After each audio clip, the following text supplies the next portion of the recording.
अब मैं चाहता हूं कि आप मेरे साथ खोलिए लूका रचित सुसमाचार अध्याय 14। लूका अध्याय 14 को हम देखेंगे। एक कहानी मैं आपको बताने वाला था, अब इसे छोड़ देंगे, कल रात मैं आपको वो बताऊंगा। अभी हम सीधा अपने मैसेज में जाएंगे।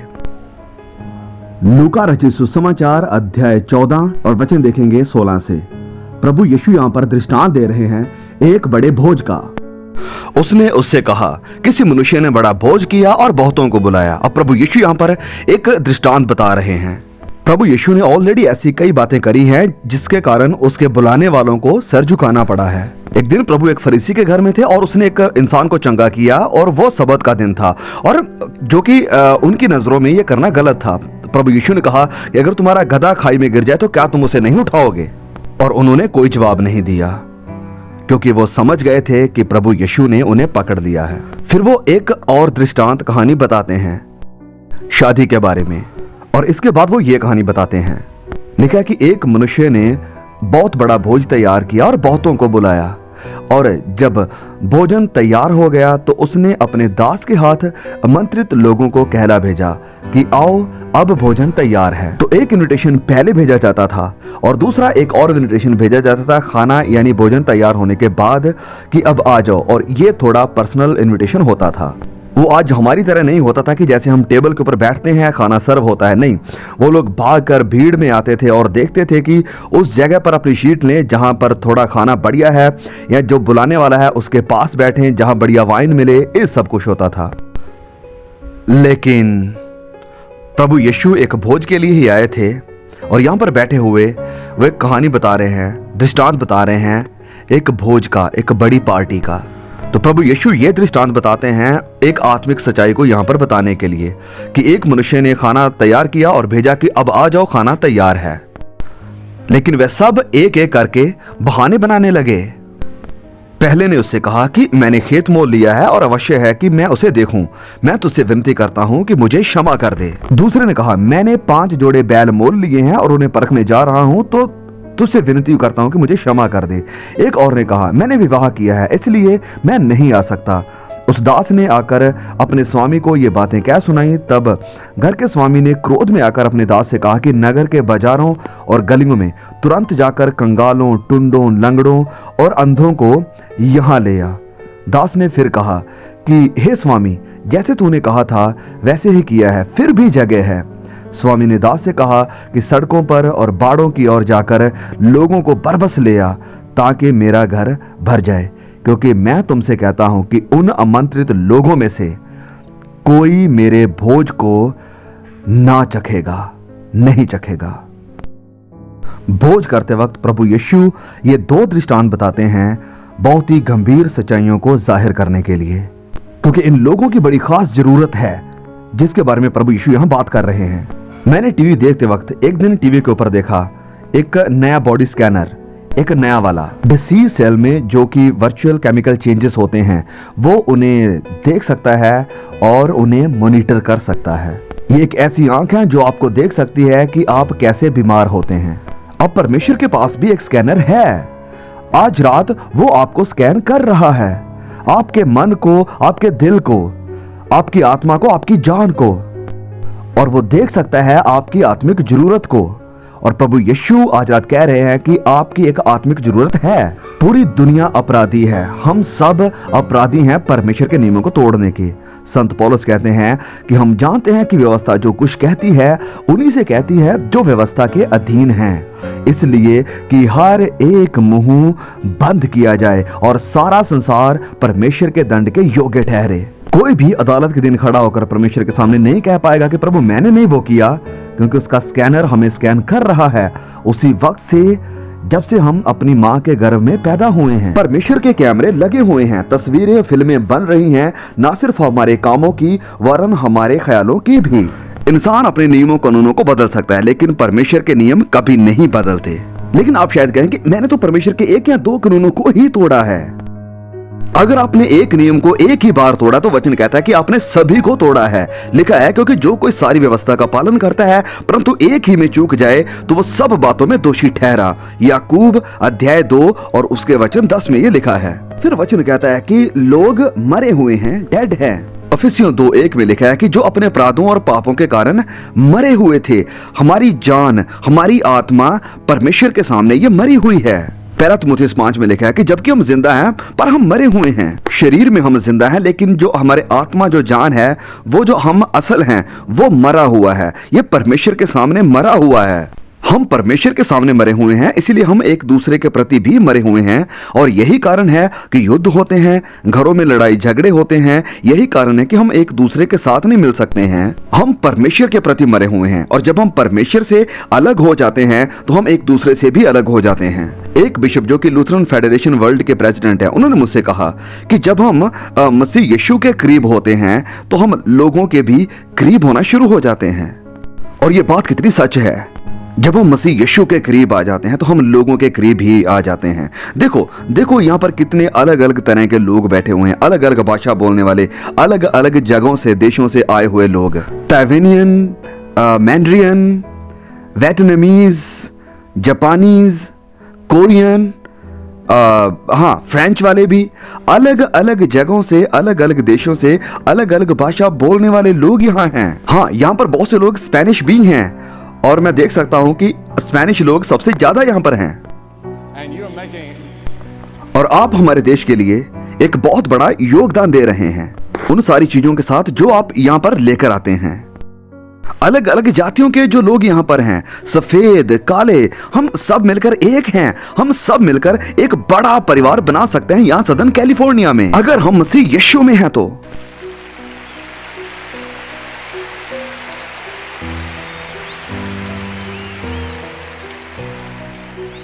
लेकिन हम गुनहगार हैं, हम परमेश्वर के प्रति भी मरे हुए हैं और लोगों के प्रति भी मरे हुए हैं। फिर वचन हमसे कहता है कि हम अंधे हैं। प्रकाशित वाक्य अध्याय 3 में हम पढ़ते हैं, इस कलीसिया को यीशु कहते हैं कि तू कहता है कि मैं धनवान हो गया हूं, मुझे किसी वस्तु की जरूरत नहीं। ये नहीं जानता कि तू अभागा, तुष और कंगाल और अंधा है। ये कलीसिया के लोग, जो कि लौदीके की कलीसिया है, प्रभु यीशु इनसे लिख रहे हैं और इनसे बातें कर रहे हैं, लेकिन ये कहते हैं कि हमें किसी चीज की जरूरत नहीं है, हम धनवान हैं। लेकिन प्रभु यीशु उनसे कहते हैं कि तू अभागा है, तू तुच्छ है, तू कंगाल है और अंधा है और नंगा है, और तू ये जानता भी नहीं है, और तेरे लिए ये बड़ी अभाग्य की, बड़ी दुख की बात है। संत पौलुस भी लिखते हैं कि इस दुनिया के ईश्वर ने लोगों की आंखों को अंधा कर दिया जो विश्वास नहीं करते हैं। और इस जगत का ईश्वर कौन है? वचन हमसे कहता है कि वो शैतान है, वही अदन का शैतान जो विरोधी है, लोगों की जो आंखों को बंद करता है, अंधा करता है। मैं इस अंधेपन को नहीं हटा सकता हूं। किसी भी तरह की डिबेट, किसी भी तरह की बहस, किसी भी तरह का कोई भी सबूत इस अंधेपन को हटा नहीं सकता है। सिर्फ पवित्र आत्मा ही है जो ये काम कर सकता है। और वचन ये भी कहता है कि क्रूस का संदेश मूर्खता है उन लोगों के लिए जो नाश हो रहे हैं। आप कह सकते हैं उस चीज की बात क्यों कर रहे हैं जो 2000 साल पहले हुई, वो आज मेरी जिंदगी को कैसे प्रभावित कर सकती है। और यही बात शैतान आपसे कहने वाला है, और वो चाहता है कि आप इस बात को मान लें। शैतान ने आपके मनों के ऊपर पर्दा डाल दिया है, और आपका मन आत्मिक चीजों को ना देख सकता है और ना समझ सकता है। सिर्फ परमेश्वर आत्मा ही आकर आपकी आंखें खोल सकता है। इफिसियों 4:18 में लिखा है, क्योंकि उनकी बुद्धि अंधेरी हो गई है। आपका मन पाप से प्रभावित है। आप अपने मन के ऊपर भरोसा नहीं कर सकते हैं, आप अपने जमीर के ऊपर भरोसा नहीं कर सकते हैं। आपका जमीर एक कंपास की तरह टूट चुका है, या ये खत्म हो चुका है, या ये ठंडा हो चुका है। परमेश्वर के प्रति आप अपने मन के ऊपर भरोसा नहीं कर सकते हैं, तो किस पे भरोसा करें? आप मसीह यीशु के ऊपर भरोसा कर सकते हैं। फिर वो आएगा और आपके मन को पूरी तरह से बदल देगा, तब्दील कर देगा, आपकी बुद्धि को खोल देगा, ताकि आप समझ सकें और देख सकें। और फिर वचन कहता है रोमियो 1:20 में कि उनके पास कोई बहाना नहीं है। They are without excuse. अब कौन कौन से वो बहाने हैं जो मैं सुनता हूं लोग बनाते हैं? चलिए मैं सूची बनाता हूं आपके लिए। और सबसे पहले कई जवान भी और कई बूढ़े भी ये कहते हैं कि मैं बहुत गुनहगार हूं, पापी हूं, मैं पहले अपने आप को सही करूंगा और फिर कमिटमेंट करूंगा। ओके, तो आप कभी भी सुधर नहीं पाएंगे। आपको परमेश्वर के अनुग्रह के बारे में पता नहीं है। परमेश्वर का अनुग्रह बहुत बड़ा है, वो गहराइयों में जा सकता है, बदल सकता है। एक दिन की बात है कि एक औरत थी, उसे लाया गया जब मीटिंग खत्म हो चुकी थी। वो हमसे मिलने के लिए आई। इंग्लैंड में ये मीटिंग थी 2-3 हफ्ते पहले जब हम वहां पर थे। वो कहने लगी, क्या मैंने देरी कर दी, क्या मैंने देरी कर दी? हमने कहा कोई बात नहीं, हम अभी आपके लिए दुआ कर सकते हैं। उसने कहा, नहीं, मैं मीटिंग की बात नहीं कर रही हूं, मैं बात कर रही हूं कि मैं 70-72 साल की हो चुकी हूं, क्या मैंने बहुत देर तो नहीं कर दी है? नहीं, आप परमेश्वर के पास कभी भी आ सकते हैं, लेकिन आप परमेश्वर की परीक्षा ना लें। आज रात परमेश्वर आपके साथ बात कर रहे हैं, तो आइए जब आप आ सकते हैं, क्योंकि हो सकता है दोबारा परमेश्वर बोले और आप शायद उसे सुन ना पाएं। आपको फिर से मौका तो शायद मिले, लेकिन हो सकता है आपका दिल उस तरह से तैयार ना हो जैसे कि आज तैयार है। तो परमेश्वर आपसे कह रहा है कि आज आपके स्वीकार किए जाने का टाइम है, आज आपके उद्धार का दिन है। प्रभु यीशु पापियों को बचाने के लिए आए। आप अपने आप को खुद धर्मी नहीं बना सकते हैं, क्योंकि वचन कहता है कि व्यवस्था से कोई भी धर्मी सिद्ध नहीं होता है। अपने आप को बचाने के लिए आप कुछ नहीं कर सकते हैं। आपको अपने गुनाहों से पश्चाताप करना होगा, यीशु के ऊपर विश्वास करना होगा, और आपका नाम परमेश्वर के रिकॉर्ड में आ जाएगा। दो तरह की किताबें हैं जो परमेश्वर के पास हैं। एक वो है जिसके ऊपर आपका सारा डाटा है, जब से आप पैदा होते हैं, आपकी बात, आपके काम, सब कुछ इसमें लिखा हुआ होता है। और जिस वक्त आप मसीह यीशु को स्वीकार करते हैं, तो आपका नाम इन किताबों से हटाकर मेमने की किताब में लिख दिया जाता है। और जिनका नाम मेमने की इस किताब में है, सिर्फ वही हैं जो कि स्वर्ग में जाएंगे। सिर्फ वही। क्या आपका नाम मेमने की किताब में लिखा है? अगर मुझे यकीन ना होता कि मेरा नाम उस किताब में लिखा हुआ है या नहीं लिखा हुआ है, मैं स्टेडियम को छोड़कर कभी नहीं जाता, जब तक कि मुझे यह पक्का ना हो जाता कि मेरा नाम उस किताब में है। आप अपने शहर के बड़े धनी इंसान हो सकते हैं, बड़े अच्छे चर्च मेंबर हो सकते हैं, बड़े अच्छे भले काम कर सकते हैं, चर्च की एक्टिविटीज में भी हिस्सा ले सकते हैं, लेकिन हो सकता है आप श्योर ना हो कि आपका नाम मेमने की किताब में है या नहीं, कि आप परमेश्वर से मिलने के लिए तैयार है या नहीं। फिर मैं सुनता हूं लोगों को यह कहते हुए कि तुम इसे बहुत आसान बता रहे हो, यह इतना सिंपल नहीं हो सकता। हाँ, ये आसान इतना हो सकता है, क्योंकि प्रभु यीशु ने कहा कि तुम्हें एक बच्चे के समान बनना होगा। आप इसे इतना आसान नहीं बना सकते हैं। मैं एक बार की बात है, 2-3 साल पहले बात कर रहा था कैम्ब्रिज यूनिवर्सिटी में, और बच्चों ने उस चैपल को जो वहाँ पर हुआ करता था उसे पूरी तरह से भर दिया। वो उसे लेक्चर बुलाते थे, और फिर जो बाकी बिल्डिंग्स थी वहाँ पर उन्होंने वायर लगाकर स्पीकर्स लगा दिए थे ताकि जो बाकी स्टूडेंट्स हैं वो भी वहाँ पर आकर उन्हें सुन सकें। और मैं बोल रहा था, और मैंने हमेशा यही सोच रखा है कि मैं बहुत ही बात को सिंपल रखूं। और फिर अगले दिन जब मीटिंग खत्म हुई, तो वहाँ के जो लीडर्स थे, जो कि धार्मिक लीडर थे, खत्म होने के बाद वो मेरे पास आए और वे सब आकर मुझे कहने लगे कि आपकी बातें जो बच्चे हैं, विद्यार्थी हैं, उनके सर के ऊपर से होकर चली गई हैं। आपको अपने मैसेज को थोड़ा और आसान बनाना होगा। और मैंने अपने आप से कहा कि इससे ज्यादा सिंपल मैं क्या बनाऊं, क्योंकि मैं एक सिंपल इंसान हूं। मैं कोई बड़ा डॉन, बड़ा थियोलॉजियन, बड़ा बुद्धिमान नहीं हूं, जैसे कि यहां पर बहुत से लोग हो सकते हैं। परमेश्वर काम अपना करते हैं। ओके, हो सकता है आपने केमिस्ट्री में पीएचडी कर रखी हो, लेकिन यह भी मुमकिन है कि आप परमेश्वर के बारे में कुछ ना जानते हो। परमेश्वर को सच में और व्यक्तिगत रूप में जानना, तो वचन की सच्चाई बहुत सिंपल है। फिर और बहाना है जो जवान या बूढ़े बनाते हैं कि मैं बहुत बूढ़ा हूं, मैं बहुत जवान हूं। शैतान आपको दोनों में फंसाता है कि आप बहुत अभी यंग हैं, या वो कहता है कि अभी तो आप बहुत बूढ़े हो चुके हैं। फिर कुछ लोग ये कहते हैं कि चर्च में, कलीसिया में तो बहुत सारे पखंडी लोग हैं। हाँ, मैं आपके साथ सहमत हूं। एकदम सही लोग आपको किसी भी प्रोफेशन में नहीं मिलेंगे। डॉक्टर्स, आप नहीं कह सकते हैं कि वेल वो डॉक्टर में बहुत कमियां हैं, मैं अब डॉक्टर के पास नहीं जाऊंगा। दुकानदार कई बार उस स्केल के ऊपर अपनी उंगली रख के, जिससे वो वेट करते हैं, सामान को बढ़ा या घटा सकता है। और बहुत रूरल एरिया में ऐसा होता है। और ये सबको देखकर आप नहीं कह सकते हैं कि वो दुकानदार, ग्रोसरी वाला चीटिंग कर रहा है, इसलिए अब से मैं कोई सामान नहीं खरीदूंगा। मेरी वाइफ एक बार किसी रेस्टोरेंट में गई, और जब उसने बिल को देखा तो बिल में कुछ ऐसी चीजें ऐड कर दी गई थी जो उसने ऑर्डर नहीं की थी। उसने वेटर को बुलाया और बोला कि ये चीजें तो मैंने ऑर्डर ही नहीं करी हैं। तो वो कहने लगा कि हाँ, आपने नहीं करी थी, लेकिन जो आपको पहले लोग आए थे उन्होंने करी थी, हम भूल गए उसमें ऐड करना, इसलिए हमने आपके बिल में ऐड कर दी। अब मेरे पिता का एक अपना डेयरी फार्म था, और हमारे एरिया में कुछ दूध बेचने वाले होते थे जिनके ऊपर यह दोष था कि वो दूध में पानी मिलाते हैं।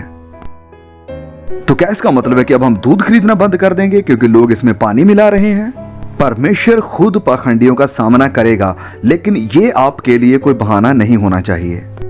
आपके लिए यह बहाना नहीं है। आपके लिए कोई बहाना नहीं है। क्योंकि हर चर्च में मैं जहां कहीं भी गया हूं उसमें कोई ना कोई पाखंडी मिल ही जाता है। हर चर्च में अगर आप कोई संपूर्ण परफेक्ट चर्च ढूंढ भी लेते हैं, बिल्कुल परफेक्ट, और आप उसे ज्वाइन कर लेते हैं, तो आप उसे इम्परफेक्ट बना देंगे, क्योंकि हम सब इम्परफेक्ट हैं।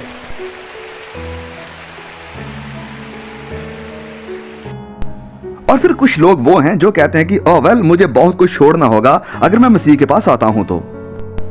वेल, बहुत सी चीजों के लिए आपको बहुत कुछ छोड़ना होता है, जैसे पढ़ाई के लिए, ताकत के लिए, पैसे के लिए। परमेश्वर ने अपना सब कुछ दे दिया जो उसके पास था। परमेश्वर ने अपना बेटा आपके लिए दे दिया। आज रात क्या आप यीशु के पास आएंगे और अपनी जिंदगी उसे देंगे? आपका क्या बहाना है? बेवशेक को एक बार पूछा गया कि तुम परमेश्वर के बारे में क्या जानते हो? उसने कहा कि मैं परमेश्वर के बारे में कुछ ज्यादा नहीं जानता, लेकिन मैं ये जानता हूं कि उन्होंने मेरी जिंदगी को बदल दिया है। देखिए, आपको परमेश्वर के बारे में सब कुछ जानने की जरूरत नहीं है, बाइबल को सारा जानने की जरूरत नहीं है मसीह यीशु के पास आने के लिए। उसके ऊपर बस विश्वास करें। लेकिन मैं चाहता हूं कि आप इस बात को याद रखें कि इस पार्टी को, इस भोज को ऑर्गेनाइज करने वाला कहता है कि जिन्होंने मेरे इनविटेशन को रिजेक्ट किया है उनमें से कोई भी मेरे इस भोजन में से नहीं खाएगा। और प्रभु यीशु सिखा रहे हैं, प्रभु यीशु सिखा रहे हैं कि अगर आप इनकार करते हैं परमेश्वर के अनुग्रह, दया, उसके प्यार का जो क्रूस के ऊपर आपके लिए ऑफर किया गया कि वो मुर्दों में से जिंदा हुआ, अगर आप इसका इनकार करते हैं तो आपके लिए फिर कोई उम्मीद नहीं है। जो बुलाए गए हैं उनमें से कोई भी मेरा खाना नहीं खाएगा। उनके पास कोई बहाना नहीं है। एक बार डीएल मूडी को बुलाया गया 5000 लोगों के सामने प्रचार करने के लिए, जो कि नास्तिक थे और स्केप्टिक थे, इंग्लैंड में। और जब उसने अपना प्रचार खत्म किया, एक बंदा पीछे खड़ा हुआ और कहने लगा कि मैं एक शब्द भी नहीं मानता हूं जो तुमने यहां पर बोला है। डीएल मूडी ने कहा ओके चलो ठीक है, चलिए आज रात कुछ यहां पर देखते हैं। उसने उन सबसे कहा कि आप लोग कहिए कि या मैं करूंगा या मैं नहीं करूंगा, या मैं स्वीकार करूंगा यीशु को या नहीं करूंगा, उसे स्वीकार करूंगा या नहीं करूंगा, स्वीकार करूंगा या नहीं करूंगा। एक इंसान खड़ा हुआ और कहने लगा कि मिस्टर मूडी, मैं आज यीशु मसीह को अपनी जिंदगी में स्वीकार करना चाहता हूं। मुझे नहीं पता कि मैं एक अच्छा मसीह हूं या नहीं, लेकिन मैं यीशु को जानना चाहता हूं। तो बाकियों में से किसी ने कहा मैं स्वीकार नहीं करूंगा, किसी ने कहा मैं करूंगा, किसी ने कहा मैं नहीं करूंगा, किसी ने कहा मैं करूंगा। तो ये करते करते वो 5000 की पूरी भीड़ में से होकर चला गया जब तक फैसला क्लियर नहीं हो गया। आज रात आप क्या कहने वाले हैं? कुछ तो आपको कहना पड़ेगा। आप बीच में नहीं रह सकते हैं। परमेश्वर नहीं चाहता कि आप ऐसा करें। फैसला आज आपको करना होगा, इधर या उधर। प्रभु यीशु ने कहा एक सकरा गेट है, एक सकरा मार्ग है जो अनंत जिंदगी देता है, और एक खुला मार्ग है, खुला रास्ता है जो हमेशा की मौत, नरक देता है। आज आप किस रास्ते पर हैं? और जिस भी रास्ते के ऊपर आप हैं, ये आपका अपना खुद का पर्सनल फैसला है। प्रभु यीशु ने एक रास्ता तैयार किया है, वो सकरा रास्ता जो अनंत जिंदगी को देता है। आप इसका क्या करेंगे? क्या आप कहेंगे हां? यह निर्भर करता है आपकी मर्जी पर। आज रात मैं आपसे कह रहा हूं कि प्रभु यीशु से कहिए कि मैं आपको अपनी जिंदगी में स्वीकार करूंगा।